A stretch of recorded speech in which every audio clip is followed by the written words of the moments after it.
Welcome back to the Freedom Family. Please subscribe to this channel here. We're trying to grow it. The data-driven conclusions channel's large enough, but we're trying to get this channel large enough that we can monetize it over here, because after we monetize it, we can actually stop any advertisements from showing up on the videos. This obviously doesn't need to be a income source for our nonprofit organization, but YouTube will attach ads to all of these videos, and we're trying to grow this channel and spread the word about our organization, Freedom Families United. But does anybody know if the FBI is still hosting these annual reunions in Washington, D.C.? This image came after the January 6th incident. The next January 6th, you have all these guys. I don't know if we ever identified them as actual FBI agents, but they certainly look the part. So Michael and I would like to talk about the lack of trust in U.S. institutions. And more specifically, we had a run-in with the FBI. Not a run-in, but they asked us to come in and help them out. One of the agents called me and said they needed my help. And I want to give a rundown of that story. But in the backdrop of this story, Gallup put out this saying confidence in U.S. institutions is down. Average at new historic low since they've been taking this poll. And they come in here and they show you everything they've been measuring. And they go even from 2021 to 2022. Mm-hmm. And we see small businesses still holding out here with like some, pretty good confidence there. Mm-hmm. And the military and police, the only thing really holding the country together, is still down pretty low, which I'm surprised it's that high. And then very bottom of the list is Congress. And they ask about law enforcement in general, not the FBI exactly, but law enforcement in general. But across the board, the confidence in these U.S. institutions is down. And you could see had they been taking this poll since 1979. Oh, wow. And back in 1979, you had a 48%. Looks like we hovered around this 48 to 45%, down to 40%. 27% is pretty abysmal. Wow. That's a pretty massive drop off, and we do have a poll with the FBI. So I'll give a little bit of backstory here. We received a call about last year time frame where we were asked, said that they needed help with something, and the person that left a message on my phone originally I hadn't answered, the name sounded fake, extremely fake. I'm not going to say the name here, but I was like, yeah, this sounds like a prank. And obviously the FBI needed my help already sounds like a prank. So I checked and called directly to the Albuquerque field office and had them verify, say, if this person works for you, have them contact me and let me know that you told them to contact me. And then that loop was complete, and I verified that, yes, indeed, it was a real person. And on top of that, after they contacted me, they wanted me to actually come into the office, field office, and in person there. And that's a whole story on its own. But we got to step back for a moment, and I want to give the backstory. Our backstory here. Oh, and this is the context that I think everybody needs to understand. And there's two videos here. If you've been on this channel, you've already been a member of this channel, you know these are the first two videos that we put out explaining who we are, our backstory, as well as the organization that we created here recently. And I want to play both those. They're 2.5 minutes each, so if you want to skip forward, you can skip forward about 5 minutes. But I'm going to play those here just to give a backstory. And let's get display only, and I'll get a...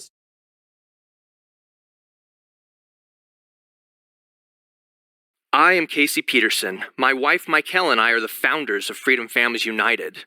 We are a veteran family of the U.S. Army Infantry and the Afghanistan War. The same war that I left my 7-month pregnant wife behind to go fight, only to be so embarrassingly betrayed by our own incompetent leaders in the end. After the military, I went on to earn a master's degree in electrical engineering and chose to continue serving our nation by working for Sandia National Laboratories. Now, Sandia is a federally funded research and development laboratory and one of only 3 national nuclear laboratories in the nation.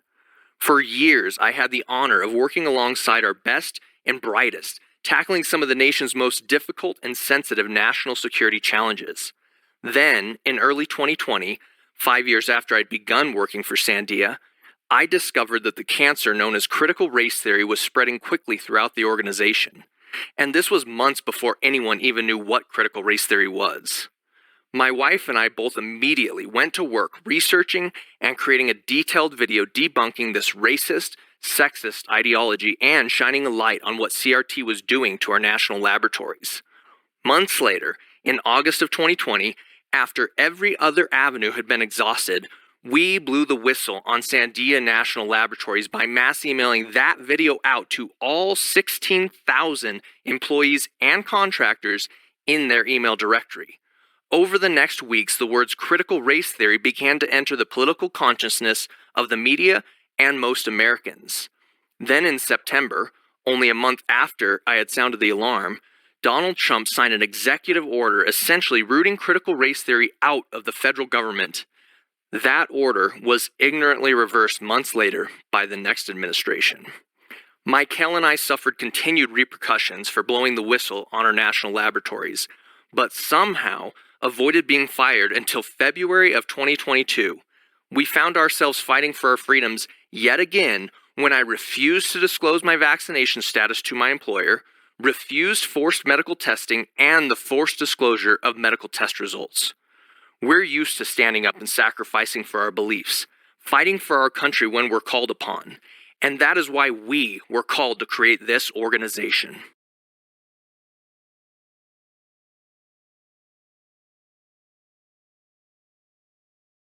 Our founding fathers famously warned us, saying, "The price of freedom is eternal vigilance."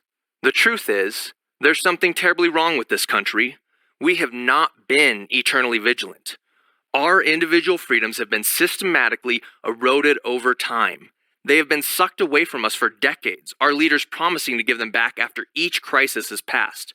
We have not held them accountable. Meanwhile, the media, corporations, and government have force-fed us fear and hate, isolating us from one another, driving many into a mass psychosis. Likewise, the wholesome values kids used to receive through society have become corrupted and outright hostile towards our values. So how will you and I fight back against all of this? 3 words: freedom, families, united. When we're presented with questions like online censorship, critical race theory in our kids' schools, or the cult-like sexualization and gender indoctrination of our children, the proper answer is FFU. Freedom Families United is a new national nonprofit organization meeting weekly in your community. You and I will strategically fight back and hold our leaders accountable. Together, we will put pressure in the right places at the right times, awakening the masses to a growing parallel society based in truth, courage, and freedom. We will protect and arm our children by deeply instilling our values within them, destroying victim mentalities and empowering them to become lions of leadership. I am Casey Peterson. My wife, Michael, and I are the founders of Freedom Families United. We are a veteran family and patriots to our core. I also served our nation as an engineer for one of our national nuclear laboratories, where we fearlessly stood up against critical race theory and authoritarian mandates. We did not start this fight, but we will finish it. We need you, every courageous, freedom-loving American, to stand with us and take our country back. Join, donate, and find out more at freedomfamiliesunited.com. So that's just a little bit about our backstory, and I want to... You have to tell us if you like the drawings or not, because we did them all ourselves. Yes. We had to learn how to draw a lot of things, and some of them are still pretty primitive. She typically came in and did the harder stuff, but... You give me too much credit. We got this call from the FBI field office, and so with the backdrop of everything we had done at Sandia National Laboratories, like, we've got so many things going through our heads, so many questions. I mean, first off, they let us know that they want to meet with us in this field office, and so you're like a little excited, but also like, this seems like dangerous, like a trap, and it's stupid. You should never be talking to an FBI agent without like a lawyer present, but you know. And that's what I told you. I was like, you cannot go in there by yourself. You're not going to come out. They're going to arrest you. We went into full speculation mode, right? Like, are you going to go to jail? Like, what do they have on you? What did Sandia tell them? Like, what's going on? Do they want your help with Sandia, or is this a honey trap? Like, all of these questions. Yeah, even Sandia, we're thinking like, oh, maybe there's some crazy people in Sandia and they want us to get close to them or something, or who knows, like actually create a honey trap for people. You know, like every scenario, maybe they need us to infiltrate the flat Earth community and prevent them from blowing the truth wide open, or No, so maybe not that crazy, but so many scenarios through our head because they didn't tell us obviously what we're going to be going in there for. Well, and they said it was too sensitive to talk over the phone, right? And so that was one of the things that we were like, oh, so it's super serious, which was concerning. And then we also wondered, you know, are they investigating critical race theory because we had blown the whistle and sent a bunch of information up? FBI is not who would investigate that, but we're still thinking like, yeah, this seems like about a proper waste of the government's money. Except we had sent in all of that information to the Inspector General at the DOE, and so we thought maybe wildly inappropriate for the FBI to be involved in that, but who knows? The government has done way dumber things and wasted our money in much worse ways than that. So we also wondering, you know, like, oh, did we get classified as terrorists? Because this is right after you had a bunch of CRT parents classified as terrorists, and so.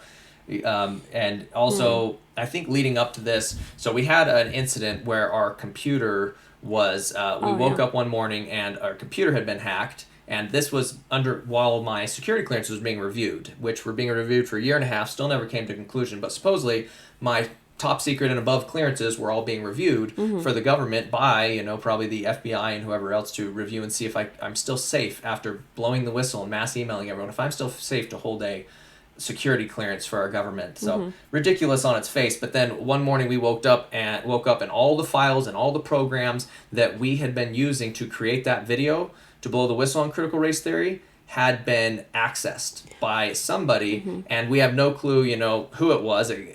But it's a pretty big coincidence when, you know, this is like a year or months and months, like 8 months after they had started this investigation on us, supposedly. So still. Well, and it wasn't just like they had been pulled up, right? What had set me off was I opened the computer and you have all the little files like popping up and the program coming up, and like my computer is like going, like someone's accessing remotely my computer. And I'm like, I didn't open any of this. And I mean, who knows? Maybe it was like, whatever. We're not going to speculate.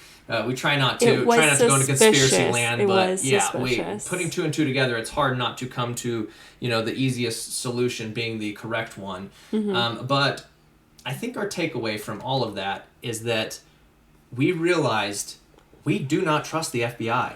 And that's extremely astonishing for us because I come from the military background, had very strong faith in the FBI and our institutions, and to make that realization that we didn't even know if we wanted to trust them or that we could trust them or that they would possibly be misleading us, tricking us to either arrest us or somebody else. We had ignorantly idolized them, like romanticized in a movie almost, you know, like up until this point. Well, not wholly up to this point, but... Well, I think everybody does, right? They do. The fact is, they do good work. The FBI, you know, even now, you look at how many, like, sex offenders and things like that they may arrest, there's still a ton of patriots and things inside of the FBI. Oh, of course. And so it's crazy to just castigate all of them as, you know, disloyal or untrustworthy. And they're too powerful, too important of an institution for us to just cast off as that they're useless. We have to fix the FBI. They're way too dangerous to allow to be corrupted. And we've seen that throughout history. But I wanted to pull up this. We didn't talk about the actual FBI data here on what the trust in the FBI is like. This is a poll taken in 2022 by Rasmussen report. And they say that the survey found that 46% of likely U.S. voters have a favorable impression of the FBI, including 15% who have a very favorable view. And 47% now view the FBI unfavorably, including 26% who have a very unfavorable impression of the FBI. Those numbers are astonishing. And you guys are all probably sitting out there thinking the same exact thing I thought when I saw this.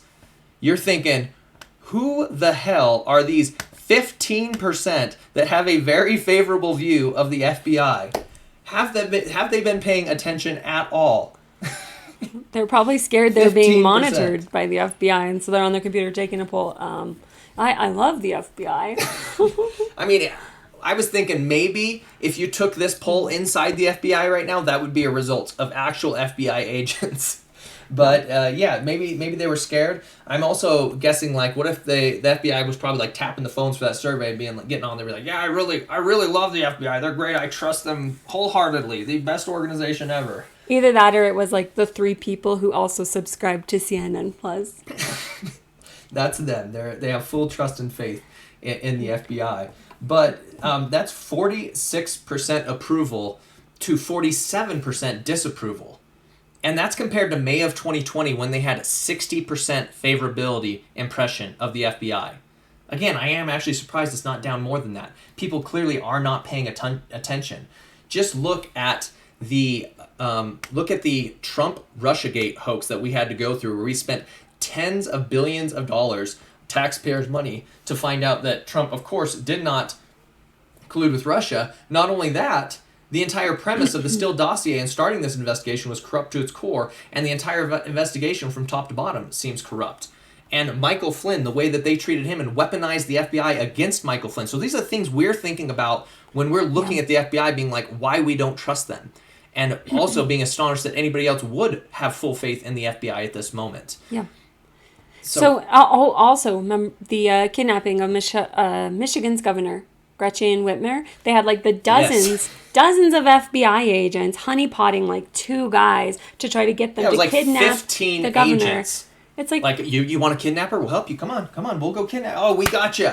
That's called the honey trap. When we keep saying the word honey trap. And this whole entire sham January 6th investigation where they're completely abusing their authority and throwing people in prison and abusing their authority against Donald Trump's administration, actually going after some of his lawyers. Even here in New Mexico, one of Trump's lawyers, this is completely unprecedented, but they seized all of his electronics, phones, communications, everything just here a couple months ago, and he is actually investigating some of the alleged corruption surrounding the elections back in 2020. And so they seized everything under the guise of the January 6th investigation. And then we have the noose hoax from Bubba Wallace at NASCAR. You remember there was a noose hanging on his garage door. My dad owned a mechanic shop, and we worked at that mechanic shop, and you have ropes with a little loop hanging down so you can grab it and pull that door down. The door down. Yep. And he said that was a noose, and immediately 9 agents were assigned to that case, descending on there to make sure they could fully investigate it. Yet when there's a mass shooting at a school and this shooter's reported to the FBI again and again and again, they just don't have enough manpower to investigate that. They're just spread too thin. But Bubba Wallace, sees a rope hanging on his garage door. 9 agents. I would love to see the time that was billed to the American people for the time of those 9 agents to fully investigate the noose on that garage door. Well, absurd. And Jesse Smollett, right? He was one of the first hate crimes to be investigated, and the FBI investigated that. And it turns out the whole thing was a giant sham, too. Yeah, he's about as much of a victim as AOC is here, arresting herself the other day. Oh, my gosh. And parents, this is probably the worst out of the entire list, is our parents being classified as terrorists. And this was actually captured in leaked documents that were leaked to Project Veritas, which surprisingly, Project Veritas was incorrectly investigated and targeted by the FBI. Again, unprecedented. Our current modern day FBI targeting journalists and stealing their constitutionally protected communications between them and their clients and other people blowing the whistle. Yeah, and that stuff immediately got leaked out to other media sources, like investigations. They're in lawsuits with New York Times. Stuff about that lawsuit got leaked. Completely unprecedented. But again, these parents getting classified as terrorists.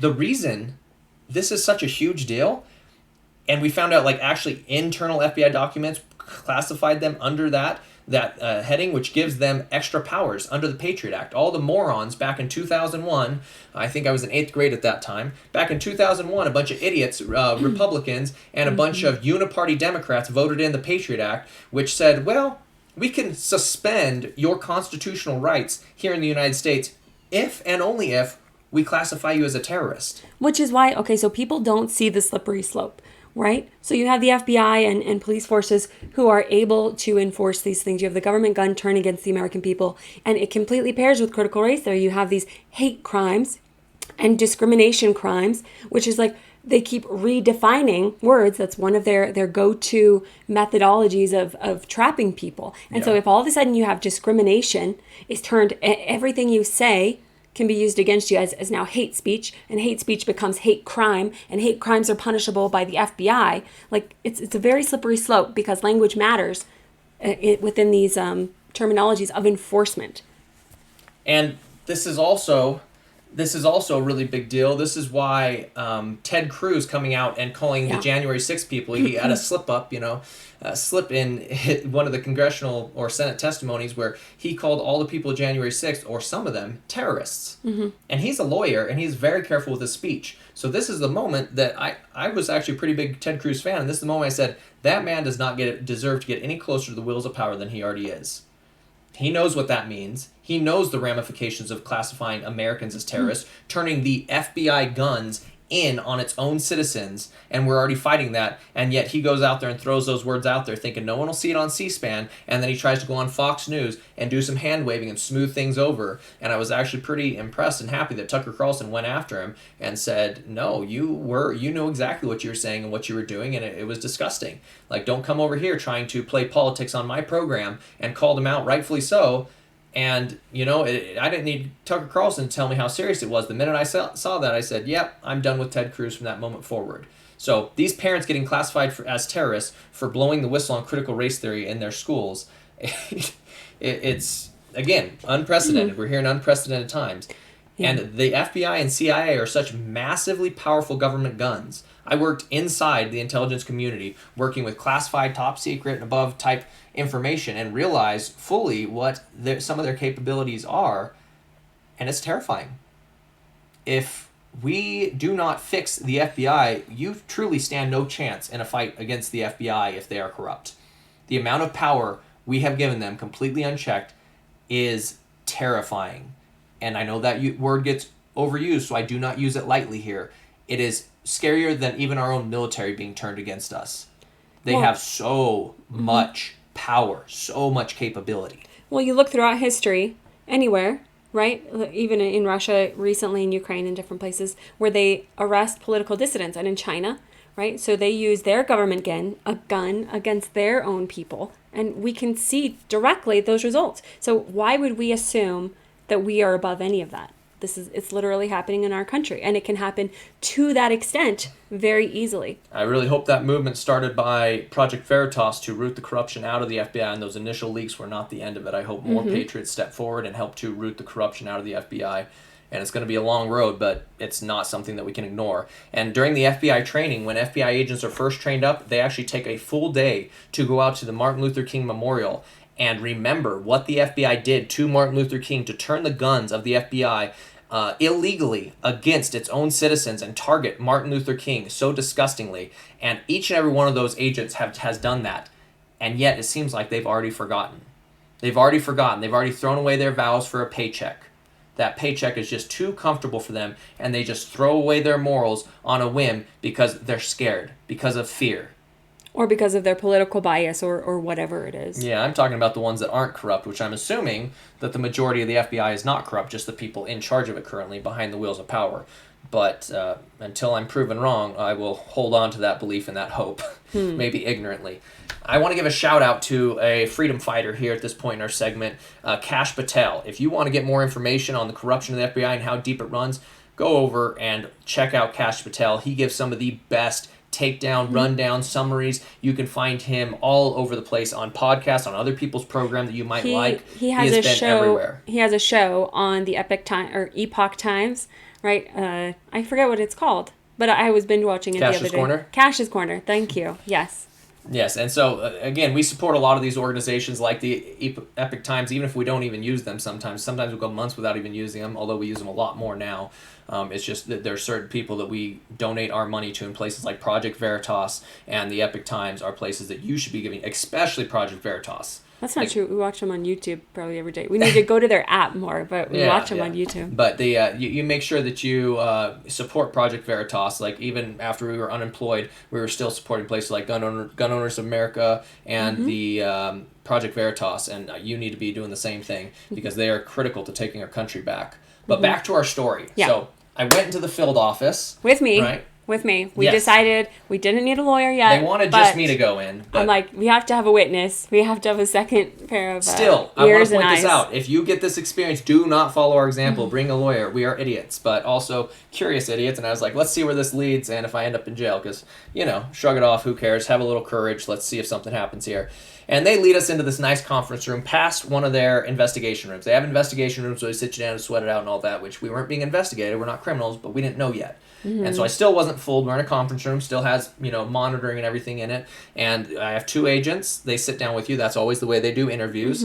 And they're taking notes. So any of this could be used against you in a court of law. And we already knew that we would shut up if they started trying to implicate us in something, zip, and get a lawyer. Yes. And so they start asking questions and taking notes. And we already agreed that we wouldn't do anything. Again, No. let's point out how dumb this is. Don't do this. Don't follow our example. But we figured we're prepared enough. We would know what, entrapment looked like if they asked us to do anything specific or used any... Way optimistic, by the way. Complete idiots. If you look at what happened with Michael Flynn and all of them, completely benign comments end up turning against them, attacking their family and trying to destroy their professional life. So Yeah. But we figured, we're innocent. Like, we've done and we're nothing. not that important, right? No, we're not. We're like not I am important. not Michael Flynn. I my ego is not that big. Not yet. Give me another few please months here, don't. and then it might be that big. So they sit us down, and the agent, the female agent there that called and contacted me originally, she's the senior agent in charge there, and she says, "Do you probably already know why we called you in?" And we look at each other, look at her, and say, "No." And she says that, well, you posted a video up on YouTube. And so we're like, okay. And she says, in that video, you said that there were confirmed cases of sabotage at Sandia National Laboratories. And so it starts to come into focus a little bit for us. I'd done a video where I talked about Sandia National Laboratories pushing these vaccines, firing people, going after, everybody really unhappy to our national nuclear laboratories. Extremely important to national security. Sandia produces, some of the most critical, research and development type projects for our nation. They don't just do nuclear stuff. They take on some of our most sensitive national security challenges. So something the FBI should investigate, of course. Yeah, and so that's right up their alley. And he says, okay, and we haven't had any reports. We contacted Sandia. They didn't know. And I had gotten this directly from some people at Sandia. And so I was like, oh, okay. Yeah, I can get you all the information you need on that. And so they asked me some more questions, and I just gave them a whole bunch of I don't know. I don't remember. Let me get back to you. I don't know. I don't remember. It was on this app. I'll get back to you. And, maybe I talked too much. I should have just stopped it right there and said, I'll get back to you. But I ended up talking back and forth. It's funny because for days I was trying to run down the people that talked to me and I couldn't remember. And I'm like, oh man, this is looking really bad. FBI is going to screw us on this one. And finally I got to the right person, and a manager had misrepresented it to one of the people at Sandia National Laboratories because it was assumed sabotage, but they didn't know for sure, and it turned out that none of it was, or some of it was. I don't know what the investigation yielded, but they ended up figuring it all out. I don't know the details after I got them the information to the right people. I didn't hear anything else about it after that. But this comes back to the fact that we couldn't trust our FBI is just very, very off-putting to me. Because this is an institution that's so important for fighting for freedom. This is an institution that has done so many good things over the year, as well as a whole lot of shady crap over the years. Right. And this connects back into our values of, I want to go to our values. We are a values-based organization. Freedom Families United is a values-based organization. We have 12 values, and the 2 values that we want to highlight here is, of our 12 values, is number 1, freedom. Yes. And secondly, honesty. Definitely honesty. Oh. All right, let's get that down here. Oh, dear Lord. Is that the highlighter app? Okay, so honesty.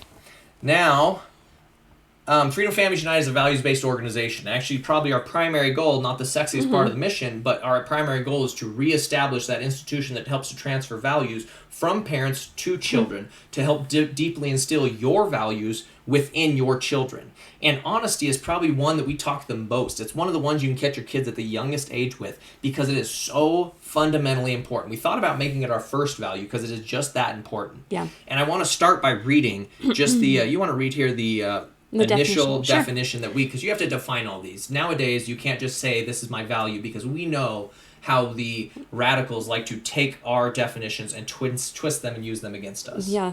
Okay, so honesty for us is arguably the most fundamental value. Our relationships to friends, family, or even a higher power are the only reasons we established values in the first place. All relationships are built upon trust, and trust is just a byproduct of honesty. Honesty means speaking the truth, living the truth, and not tolerating lies. Those you love should never question your honesty and integrity. And so we always have this conversation with our children again and again, talking about how this is the basis of a relationship.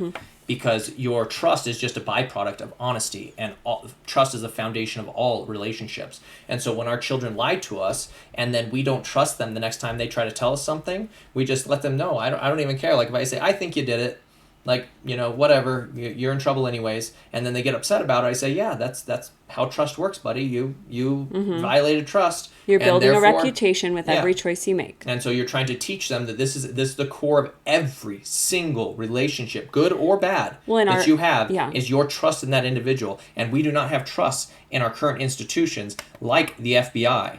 And we are about action.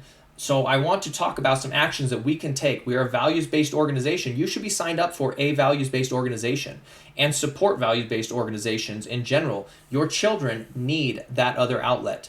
If you don't have a church, you should certainly be finding yourself a values-based organization like Freedom Families United. And check out our video that we have coming out up here soon. Subscribe right now. We have a video coming out diving deep into all 12 values, and let us know if you agree or disagree with those values. Well, and one of our main goals, too, is not to just be a values-based organization that supports you as a family, that helps you build your community, but it also helps get those other institutions back to where they need to be as well. That means, your schools, your churches, and other institutions that you rely upon in your communities. We have to get them back to values-based institutional structures. So I guess now it's time to get out there and spread truth, courage, and freedom.